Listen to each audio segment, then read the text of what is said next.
Je vais m'apporter 3 livres en Europe. Donc je vais prendre une photo. Ça c'est excellent. Actuellement c'est pas mon genre de livre. En fait j'allais dire que j'hésite mais là je viens d'en voir un puis je pense exactement que ça va être lui. Ça serait vraiment satisfaisant. Hello! J'espère que ça allait bien. Aujourd'hui, on se retrouve dans une nouvelle vidéo. On se retrouve dans une de mes vidéos préférées à vous filmer à chaque mois. On se retrouve dans ma vidéo de ma TBR Jar choisie, ma pile à lire pour le mois de juin. Oui, j'ai 2 excellentes nouvelles pour vous. Premièrement, le mois de juin égale l'été. Donc on commence les TBR d'été. Et là, vous voyez même pas ma TBR au complet, je me rends compte d'en. Comme ça, vous allez mieux la voir parce que j'ai tellement une belle TBR en ce moment. Ma bibliothèque, elle est pleine. Elle est remplie. Comme je vous disais, il y a eu énormément de belles nouveautés qui sont sorties au mois de mai. Et j'ai eu un très beau mois de lecture aussi. Donc j'ai vidé beaucoup de livres qui étaient dans ma TBR et j'en ai reçu beaucoup de nouveaux. Donc je suis vraiment excitée de vous faire ça. Et la deuxième bonne nouvelle est que j'ai rajouté des nouvelles prompts dans ma jar. Donc on a plein de nouveaux petits papiers dedans. Fait que je suis vraiment excitée. Comme tous les mois, on va en choisir 8. Il y a quelques-uns de ces livres-là que j'ai vraiment vus pour le mois de juin. En plus, les 17 premiers jours du mois de juin, je vais être en Europe, donc je vais m'apporter 3 livres en Europe qui vont sûrement être parmi cette TBR là, fait qu'il faut bien choisir pour qu'il y ait des livres que je suis dans le mood d'amener en Europe. Je sais pas si je vais avoir le temps d'en lire 3 parce qu'honnêtement on a un voyage extrêmement rempli, mais dans l'avion, dans les transports ou sur le bord de la plage, je suis sûre que je vais quand même réussir à lire. Donc voilà, on va en choisir 8 comme d'habitude. Je vais commencer à l'instant. J'espère que je vais en pogner des nouveaux. Le premier est un livre que tout le monde a lu sauf toi. Et là, gang, on a plusieurs options. Dans le fond, moi, comment je vois cette prompt-là, c'est vraiment un livre qui est hyper populaire, que j'ai l'impression que tout le monde a lu et que moi, j'ai pas encore lu. Et honnêtement, je pense que les 3 dans toute cette TBR-là, que j'ai l'impression que tout le monde a encore lu, à part moi. Premièrement, c'est Génial, ma mère est morte de Janet McCurdy. Il vient tout juste ce mois-ci de sortir en français. Mais j'ai l'impression que quand ce livre-là est sorti, c'est un mémoire. Tout le monde a lu ce mémoire-là et j'ai tellement hâte de le lire. En fait, si vous ne connaissez pas Janet McCurdy, c'est une des actrices principales dans la série iCarly que moi j'écoutais quand j'étais jeune, que j'adorais. Et en fait, ça explique toute sa relation avec sa mère, comme vous pouvez comprendre. Et c'est un mémoire, ça fait extrêmement longtemps que j'ai pas lu de mémoire. C'est vraiment celui-là que j'avais en tête pour lire cette année comme mémoire. Donc j'ai hyper hâte. Ensuite de ça, celui-là, Un printemps pour te succomber de Morgane Moncomble. Un autre livre que j'ai l'impression que tout le monde a lu, la série des saisons. C'est comme la série la plus populaire française, j'ai l'impression, en ce moment. C'est 4 livres sur les 4 saisons. Donc on a eu un automne pour te pardonner, un hiver pour te résister, et là on a un printemps pour te succomber. C'est 4 meilleurs amis, c'est chacun leur histoire d'amour. Celui-là, de ce que je comprends, c'est une mère célibataire. Et je pense que c'est un fake fiançailles aussi. J'ai hyper hâte de lire celui-là. Et surtout, tout le monde dit que c'est leur préféré dans la série. J'ai vraiment l'impression que c'est mon préféré aussi. Je pense que ça va être un 5 étoiles, honnêtement. Et le dernier que j'ai l'impression que tout le monde a lu sauf moi, c'est Un palais de colère et de brume de Sarah J. Maas, qui est le deuxième dans la série à Cotard. Donc on va y aller par élimination. Premièrement, je pense que je vais éliminer lui parce que vu qu'il vient tout juste d'être traduit en français, je me dis que j'ai l'impression que tout le monde l'a lu, mais ceux qui lisent en anglais. Pas encore ceux qui lisent en français, donc je me dis que c'est peut-être pas le meilleur pour cette prompt là. Donc il nous reste ces 2 là, et ces 2 livres là j'aimerais vraiment qu'ils soient dans ma TBR du mois de juin, mais je crois que je vais y aller avec Un printemps pour te succomber. On est au printemps jusqu'au 22 juin, donc je pense que c'est la meilleure saison pour lire ce livre là, et il me tente tellement. Je pense que ça va être un 5 étoiles, c'est vraiment un livre que je vais absolument lire au mois de juin. Donc on va y aller avec Un printemps pour te succomber pour le livre que j'ai l'impression que tout le monde a lu sauf moi. Donc on y va pour le deuxième. Voyons. C'est un livre choisi par mes abonnés Instagram. Ok, donc là, ce que je pense que je vais faire, c'est qu'on va choisir 2 livres parmi tous ces livres. Et je vais faire un petit poll sur mon Instagram. Et à la fin de la vidéo, on va retourner voir. Donc là, il faut que j'en choisisse 2. Honnêtement, tous les livres ici, j'aimerais vraiment qu'ils soient dans ma TBR du mois de juin. Fait que j'ai comme espoir qui on ait d'autres prompts qui peuvent fitter avec ça. Donc je pense qu'on va y aller plus dans le bas. Donc j'ai Un palais de colère et de brume que j'aimerais vraiment qu'il soit dans ma TBR ce mois-ci. Donc je pense qu'on va mettre lui. Et je pense qu'on va mettre lui. C'est un thriller que j'ai absolument lire cet été. Je sais pas pourquoi, mais il me donne vraiment le goût de lire en été. C'est peut-être la couverture rose et tout. Enfin, je pense qu'on va mettre ces 2 là. Ils ont aucun rapport entre les 2, d'accord? Mais on va quand même mettre ces 2 là, puis je vais voir lesquels qui gagnent. Donc on va mettre les 2 à côté de l'autre. Honnêtement, mettre n'importe quel livre à côté d'un à côté, je pense que c'est un peu chiant. parce que entre vous puis moi, je pense vraiment que c'est Harry Potter qui va gagner. Mais on sait jamais. Donc je vais prendre une photo. Donc voilà, je mets ça à l'instant et on va mettre ces deux livres-là de côté en attendant que le monde vote. Donc, on a quand même fait un petit peu de place dans notre étagère. Le troisième, oh ça c'est facile, c'est presque un free pick, sérieusement. C'est une romance. Et là, ici, nous sommes en romance. Qu'est-ce qu'on a? On a fait comme si c'était pour toujours en romance. On a Twisted Lies et on a Bad Girl Reputation. Je vous dirais que c'est les trois romances. On a aussi eux de Colleen Hoover, honnêtement, je suis pas tant dans le mood. Ça, c'est une fiction historique, ça, c'est une fiction, et ça, c'est un mémoire. Et en bas, c'est soit de la Dark Academia, de la Dark Romance ou de la Fantasy. Donc, on a ces trois-là. On a premièrement Bad Girl Reputation de Elle Kennedy. J'avais dans ma TBR du mois dernier, j'espérais vraiment lire. Mais j'ai pas eu le temps, c'est une Second Chance Romance, un Small Town. Ensuite, on a le quatrième dans la Twisted Series, qui est Anna Wong. Honnêtement, j'aimerais vraiment lire ce livre-là au mois de juin. Par contre, il est énorme, donc c'est sûr que je l'amènerai pas en Europe parce qu'il est trop gros. Et je sais pas si je vais avoir le temps de lire un aussi gros livre en revenant avant que le mois finisse. Donc celui-là, je suis pas certaine que je le veux dans cette TBR-là. Et finalement, on a fait comme si c'était pour toujours de Helena Armas, qui est un peu comme la suite de Spanish Love Deception. En fait, c'est le roman compagnon, si je ne me trompe pas. Dans le fond, le gars et le cousin de la fille dans The Spanish Love Deception. Donc voilà, et honnêtement, ça c'est un des livres que j'aimerais vraiment apporter en Europe. Donc je pense qu'on va y aller avec celui-là. J'avais beaucoup aimé The Spanish Love Deception, ça n'avait pas été un coup de cœur pour moi, mais j'avais beaucoup aimé. C'est des petites romances fluffy, tellement parfaites justement quand vous voyagez, quand vous voulez un livre vraiment pas de prise de tête. En arrière, ça dit une colocation imprévue à New York, le cousin irrésistible de sa meilleure amie, 5 semaines pour retrouver l'inspiration. Donc en fait, c'est le cousin de la fille dans l'autre livre que je parlais, et ça c'est sa meilleure amie, et en fait ils se ramassent les deux à habiter dans l'appartement de justement la fille dans l'ancien livre.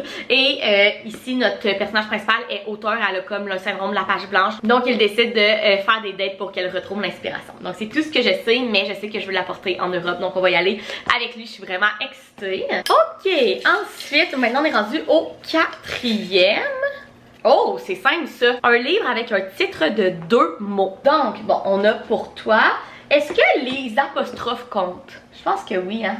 Genre, l'héritage d'Esté, ça serait 4. Je pense que oui. On a pour toi, on a Twisted Lies, on a Sober Jan, puis on a En Échappé. On a ces 4-là, donc premièrement pour toi, qui est le deuxième livre dans la série, comment ça s'appelle? La série Slame de Colleen Hoover. Honnêtement, maintenant que j'en parle, peut-être que je serais dans le mood d'avoir une petite romance comme ça dans ma TBR à voir. On a Twisted Lies que j'aimerais vraiment lire aussi, mais que je le trouve assez gros pour les plans que j'ai dans le mois de juin. On a Sober Jan qui est une dark romance québécoise que j'ai hyper hâte de lire, mais avec l'été, je sais pas si j'ai tant le goût de lire un livre aussi sombre. Et on a En Échappé de Michael Archambault qui est le deuxième dans la série Une enquête de Guetta Tanguay. Je pense que j'ai vu le quatrième, excusez-moi, qui vient de sortir parce que j'ai les 3 premiers. J'avais lu le premier à l'automne dernier, que j'avais beaucoup aimé. Donc voilà, et là, j'hésite. Ces deux-là, je suis pas tendance, je trouve que ça fit pas avec l'été. Et là, j'hésite entre Twisted Lies et Pour toi. Je vous explique, Twisted Lies me tente vraiment plus, mais vu que je vous ai dit que je vais en Europe et que c'est sûr que j'apporte pas ce livre-là parce qu'il est trop gros, est-ce que je vais avoir le temps de le lire en revenant? Alors que Pour toi, c'est sûr que vu qu'il est plus petit, j'aurai plus le temps de le lire en revenant, mais il me tente un petit peu moins. Mais il est assez court, je pense que c'est plus réaliste si je mets Pour toi de Colleen Hoover. Donc on va aller avec lui pour le titre de 2 mots. On est rendu au 5e et honnêtement il y a encore 3 livres que j'aimerais qu'ils soient dans ma TBR qui est pas dedans, et il nous reste 4 pages, donc on va essayer de rentrer dedans, mais à voir ce que la TBR Jar a pour moi en réserve. Oh, le dernier livre que tu as acheté / reçu, ça c'est excellent parce que c'est L'Hôtel Nantucket de Hélène Hilderbrand, et c'est un autre livre que j'aimerais beaucoup amener en Europe. Je suis tellement excitée. En fait, Hélène Hilderbrand, l'an passé, je me suis comme donné comme défi de lire un de ses livres par mois de l'été, donc j'ai lu 3 de ces livres, et en fait c'était les 3 qui étaient traduits. Vous pouvez les voir à l'arrière ici. Là vous les voyez pas parce qu'ils sont plus hauts dans ma bibliothèque, mais l'été passé j'ai lu Un été à Nantucket, Été après été et Un dernier été. Été après été a été mon coup de cœur de l'été, ça a été un de mes plus gros coups de cœur de l'année l'an passé. C'est mon livre préféré de cet auteur-là, et ce livre-là sortait à la fin du mois de mai et je suis tellement excitée. Dans le fond, c'est un de ses plus populaires, il y en a beaucoup que c'est leur préféré. On va lire le derrière ensemble. Un été de soleil, de secrets, de scandales à l'hôtel Nantucket. Lisbeth Kitten a besoin d'un nouveau départ. Par chance, elle est nommée directrice de l'hôtel Nantucket, joyau du passé fraîchement restauré. Fragilisée par une rupture douloureuse, Lisbeth se jette à corps perdu dans le travail, déterminée à transformer l'hôtel laissé à l'abandon en un palace luxueux. Mais malgré le spa haut de gamme et le restaurant étoilé, le passé continue d'habiter les lieux. On dit qu'une femme de chambre, morte tragiquement dans un incendie un siècle auparavant, hante les couloirs, qui bruissent aujourd'hui des secrets du personnel et des manigances des clients. Pour couronner le tout, le cœur de Lisbeth balance entre son ex et le nouveau chef. Parviendra-t-elle à tenir sa promesse et à redonner ses lettres de noble à l'hôtel Nantucket? Donc tout le livre d'Eileen Hilderbrand se passe justement à Nantucket, qui est comme une île dans le coin de New York, très haut de gamme, et c'est tellement le fun à lire l'été. Ça a toutes les vibes de l'été, mais en même temps c'est des fictions. Donc on suit un ou plusieurs personnages dans chaque livre et vraiment leur histoire. C'est des histoires très centrées sur les personnages et moins sur l'action. Habituellement c'est pas mon genre de livre, mais ceux de Eileen Hilderbrand, fouillez-moi pourquoi, je trippe dessus. Donc je suis hyper excitée de le lire et je pense que je vais l'apporter en Europe, donc je suis vraiment contente d'avoir pigé cette prompt-là du dernier livre que j'ai acheté / reçu. Maintenant, le 6e, c'est un livre avec au moins 2 POV. Donc des POV, c'est des points de vue. Ok, on a ces trois-là. Donc premièrement, on a l'héritage d'Estée de Soraya Lane, qui est une fiction historique, mais en fait, on suit une mère et sa fille, si je me trompe pas, mais chacun dans leur génération, donc quand ils étaient jeunes et leur histoire d'amour. Donc on a 2 POV. Ensuite de ça, on a encore une fois Twisted Lies d'Anna Wong, qui sont 2 points de vue, le point de vue de la fille et du gars. Je sais pas pourquoi, là, on dirait que Twisted Lies marche dans toutes les prompts en ce moment. Fait que c'est-tu comme un signe qu'il faut que je lise ce mois-ci, je sais pas. Et finalement, on a Bad Girl Reputation de Elle Kennedy qui a aussi les 2 POV et je pense que je vais y aller avec lui. C'est un des livres que je vais absolument lire cet été. Je trouve que les vibes justement d'été de Small Town est dedans et il m'intrigue vraiment. Honnêtement, ça fait longtemps que j'ai pas lu un Second Chance Romance. C'est une trilogie. J'ai lu le premier l'an passé, je l'avais aimé. Ça avait pas été un coup de cœur, mais il avait quand même été bon. Mais là, celui-là, j'ai comme un petit feeling qu'il va être encore meilleur. Et le troisième sort bientôt en français, donc je vais absolument lire le deuxième avant. Donc on va y aller avec celui-là. On dirait que ma première étage se vide et la deuxième reste pleine. Bref, on va y aller avec la 7e prompt. Oh, une couverture colorée. Et je sais exactement lequel qu'on va prendre. On va prendre Janet McCurdy. Honnêtement, jaune et rose comme ça, je pense qu'il n'y a rien de plus coloré et je veux absolument le lire ce mois-ci. Il est assez court, comme je vous ai dit, c'est un des livres que j'attendais le plus, sa traduction cette année, un mémoire, et je lis rarement des mémoires et c'est quand même un genre que je voudrais lire un petit peu plus, donc celui-là je trouve qu'il va être vraiment parfait pour ça et il fit exactement avec la prompt d'une couverture colorée. Et finalement la dernière prompt avant qu'on regarde le sondage sur Instagram. Ok gang, ça c'est facile, ça c'est le fun. On dirait que cette TBR là est genre parfaite. Tous les livres que je veux que soit dans ma TBR le sont et je termine avec un choix gratuit. Que voulez-vous de mieux? Et là, honnêtement, un choix gratuit, j'ai... En fait, j'allais dire que j'hésite, mais là, je viens d'en voir un, puis je pense exactement ça va être lui. Je vais y aller avec Le poids du sang de Sophie Lark, qui est le dernier dans la série Le sang en héritage. Je vous le dis presque à chacune de mes vidéos sur les livres, mais je me suis donné un petit défi cette année de lire 12 livres de Dark Romance, donc un par mois, parce que je veux vraiment cette année essayer ce genre-là, voir s'il est pour moi, si j'aime ça. Et cette série-là est la première série que j'ai commencé l'an passé en Dark Romance et je l'adore. Et là, c'est le 6e, fait que si je suis capable de me lire ce mois-ci, j'aurais terminé cette série-là et honnêtement, ça serait vraiment satisfaisant. Celui-là est sur Sébastien et en fait cette série-là on suit 2 mafias, la mafia irlandaise et la mafia italienne à Chicago et les 2 familles ont été unies dans le premier livre avec le mariage de la plus jeune fille de la mafia italienne et du plus vieux garçon de la mafia irlandaise.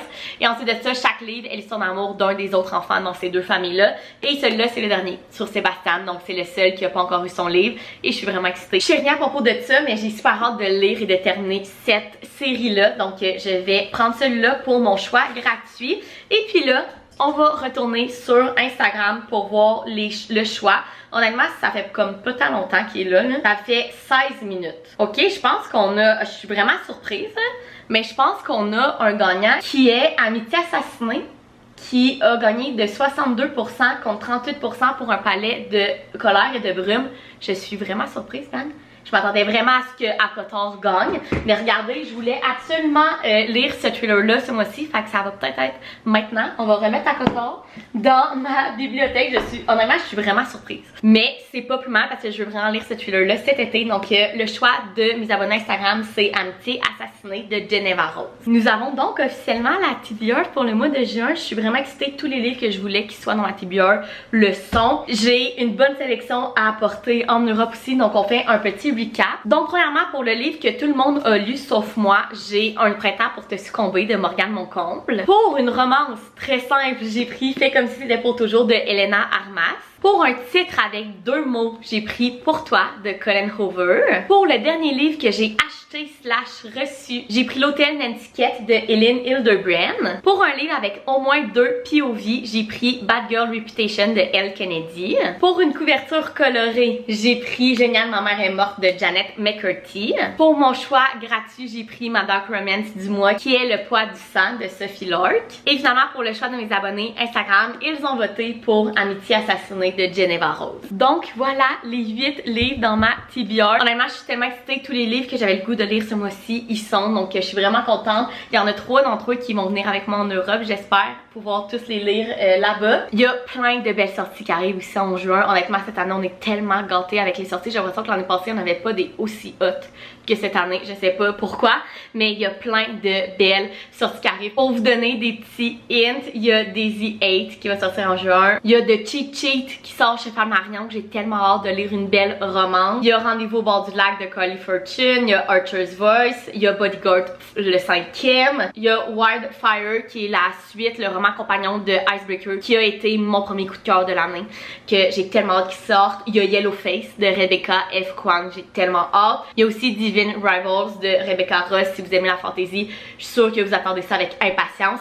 Il y a aussi Better Than the Movie de Lynn Pinter qui sort à la fin du mois de juin. Donc il y a énormément de belles nouveautés qui s'en viennent aussi et j'ai tellement hâte. Donc il va peut-être avoir des petits ajouts dans cette TBR là au travers du mois. Mais bref, dites-moi en commentaire quel est votre TBR du mois de juin parce que je n'ai jamais assez de recommandations. Vous pouvez aussi mettre un thumbs up, vous abonner à ma chaîne puis nous on se retrouve dans une prochaine vidéo. Bye!